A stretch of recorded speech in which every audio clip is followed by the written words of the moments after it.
Paide ralli korraldaja Alar Lõnts, 10 päeva on stardini jäänud, mis seisus on organiseerimistöö? No organiseerimisega on tegelikult kõik nüüd lõpusirgel, et täna me siin olemegi ju nii-öelda sponsor- ja meediapäeval ja saamegi nii-öelda toetajatele ka rääkida siis, mis etapis me oleme aga ei, selles mõttes 3. aasta teha on juba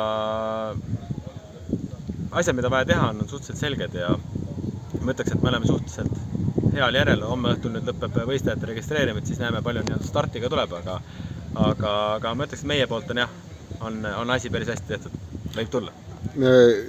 Keda tuntumatest nimedest on starti oodata? No täna kindlasti on juba oma nime kirja andnud eelmise aasta võitja Priit Koik, et kindlasti meil nii-öelda Rally 2 autosid tuleb ja kiired autosid tuleb päris oma jagu, nii et. Ralli organiseerimine on väga-väga kulukas lõbu ja praegusel hetkel on Eesti majandusteated, igapäevased uudised, sellist rindeteadet laadi. Kuidas olete majanduslikku tuge leidnud? No, ütleme nii, et õnneks on meil enamus toetajaid, kes meiega on esimesest aastast juba kaasas, pole nii-öelda usku meisse kaotanud, et meil on väga palju toetajaid, kes on esimesest aastast juba meiega, kes leidsid ka tänasel nii-öelda raskel ajal siis vahendid, et meid toetada. Ja ütleme nii, et tundub, et me oleme oma eelmise 2 aastaga suhteliselt hästi hakkama saanud, nii et mingil hetkel jäi selline mulje, et rallisport on Eestis olnud see rahvusspordiala aastakümneid, aga jäi selline mulje, et äkki siit õnnestub ka tuhandete pealtvaatajate piletite pealt suurt raha kokku lükata. Seda korda Paide rallil üldse piletit ei ole. Jah, see on meie tegelikult meeskonna nii-öelda ühine soov tegelikult olnud juba mõni aasta, et me tegelikult, mida meie eest tahame, ongi see, et me tahame Järvamaale siis tuua väga-väga palju rahvast, et nad näeksid, kui lahedad teed siin on, kui vägev on Paide ralli, nii et see aasta me siis selle nii-öelda otsuse tegime ja täna ma loodan veel selles nii-öelda pettuma ei pea, et me oleme teinud ka sellise platvormi, kus inimesed ise saavad meid siis nii-öelda toetada, et aidata kaasas Paide ralli jätkusuutlikkusele, et need ka tulevikus toimuksid ja täna tundub, et inimesed nii-öelda toetavad ja Paide ralli tahavad. Paide ralli radadel on mitu sellist legendaarset kiiruskatset, mida teavad rallisõitjad mitte ainult siin, vaid ka naaberriikides suisa nimepidi. Kuidas meie pealtvaatajaskond on huvitav, kas need, kes kaugemalt tulevad, teavad ka näiteks, oskavad sõprusauku otsida? Kuidas on jah, sõprusauguga on nüüd see, et sõprusauku see aasta plaanis ei ole. Et sõprusauku me oleme 2 aastat sõitnud ja Kas oli hirm, et liiga palju autosid jääb auku? Ei olnud hirm, pigem on tahakski just kiiruskatsetele vaheldust nii-öelda, et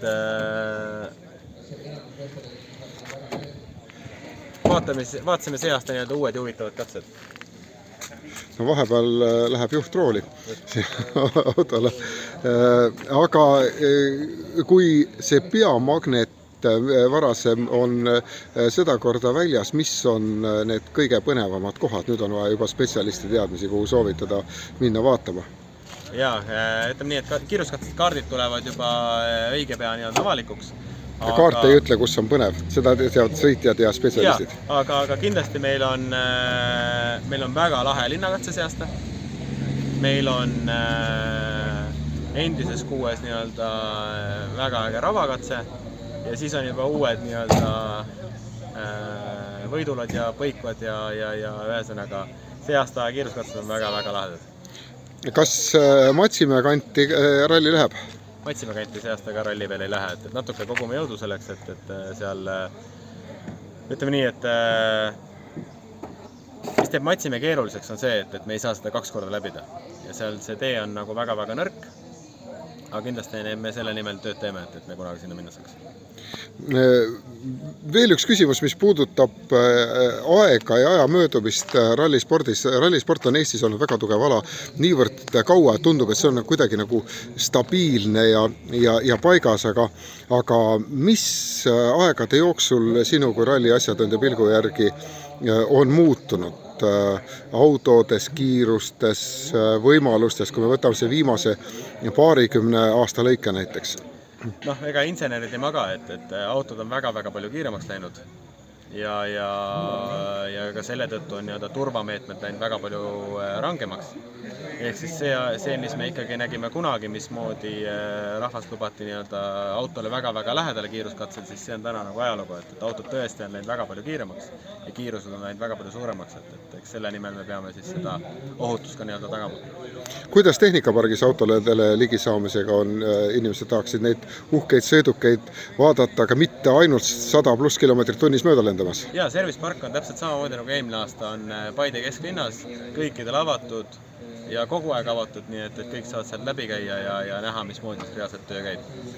Mõni sõna ka ralli ülesehitusest nende jaoks, kes vaatama tulevad. Just oli ühe sõbraga siin arutelu, kes tuleb meil kommenteerima, kes on väga kogenud rallide spetsialist, et ega need regrupeeringud ja kõik need teemad, mis on ralli alalistel külalistel tavaleksikas, ega need ei ole inimestele väga tuttavad. Kas sa võid anda kiire ülevaate, milline näeb välja Paide ralli 2024? Paide ralli 2024 näeb välja suhteliselt kompaktne ralli. Reede õhtul siis sõidame alustame ravakiiruskatsega, siis sõidame linnakatses, sõidame uuesti ravakiiruskatse, uuesti linna ja laupäeval on siis juba 3 kiiruskatset, mida sõidame kordusläbimisena, vahepeal on siis servis vahel ja kus tõmbame siis regrupeeringuga vahed kokku ja ma ütleks, et väga kompaktne, väga äge ja samas me ei ole kaotanud ka kilometraaži. Kas regrupeeringuna paigutatakse ka sõitjate järjekorda ringi? Sõitjate järjekord paigutatakse ringi siis laupäevaseks päevaks, paigutatakse reede õhtu siis finišeerimise järjekorras. Et kui kõva stardipositsiooni endale reede õhtul sõita jõuab, siis laupäeval ta sealt stardib. Ja kuidas nad ringi paigutatakse? Tugevamad, nõrgemad? Just, ikkagi esikümme paigutatakse niimoodi, et kes siis jääb reede õhtul 10. see on siis laupäeva hommikul esimene ja kõige kiirem mees siis reede õhtul jääb siis laupäeval 10. Kas see annab eelise ainult selles, et sul võib laekuda raja äärest natukene infot konkurentide liikumise kohta või on see ka raja seisukorrast lähtuvalt? Raja seisukorra kohta jah, et need kõige kiiremad mehed ei peaks puhastama. Niisiis veel üks oluline küsimus, mida ka võib-olla need inimesed just ei tea, kes tulevad esimesi kordi rallile, et kui varakult peaks näiteks kohale minema nendesse kohtadesse, mis on endal välja valinud või otsid kohta, sest võib-olla inimesed sageli ei kujuta ette, kui varakult pannakse kõik lähenemisteed lukku, sest keegi ei taha ju, et onu traktoriga äkki ei kuulnud uudistest, et ralli on ja ette sõidab. Kui ametlik ajakava välja tuleb, siis ikkagi tund aega ennem esimest võistlusautot võiks olla pealtvaatajad kohal ja siis tuleb murevaba ralli. Pärast seda võib juhtuda, et ei saa enam kuskile liikuda? Pärast seda võib juhtuda jah, et turvamehed enam kedagi peale lase. Siis see küsimus ka lõpetuseks, mille vastus võib-olla keegi ei viitsi kuulata, aga see on nüüd omal vastutusel. Nimelt pealtvaatajatega ränki õnnetusi on kõigil tasemetel rallidel olnud, ükskõik kui hästi seda organiseeritakse ja reeglina on ikkagi need inimesed, kellega midagi väga kohutavat juhtunud, selles kuidagimoodi natuke ka ise süüdi oma valikutes. Oskad sa öelda paar sellist raudkindlat soovitus, mida pealtvaataja peaks jälgima, sest väga sageli näiteks pealtvaataja, kes ka ise autoga sõidab igapäevast, ei kujuta ette, kuidas käitub ralliauto, mis pidurdab kurvi eel nagu kännu taga 150 kiirust maha. Tere! Kõige tähtsam soovitus on ikkagi see, et kuulake raja julgestajad.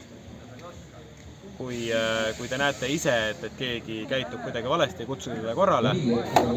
Ärge, et ei läheks ise järgi, et tema ju läks, ma lähen ka. Just, et põhiliselt ikkagi see, et julgestajad on palju, kuulake julgestajaid.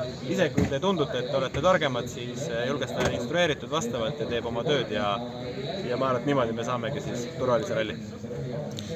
Aitäh, Alar, sulle ja sinu tiimile selle töö eest ja põnevusega ootame. Aitäh!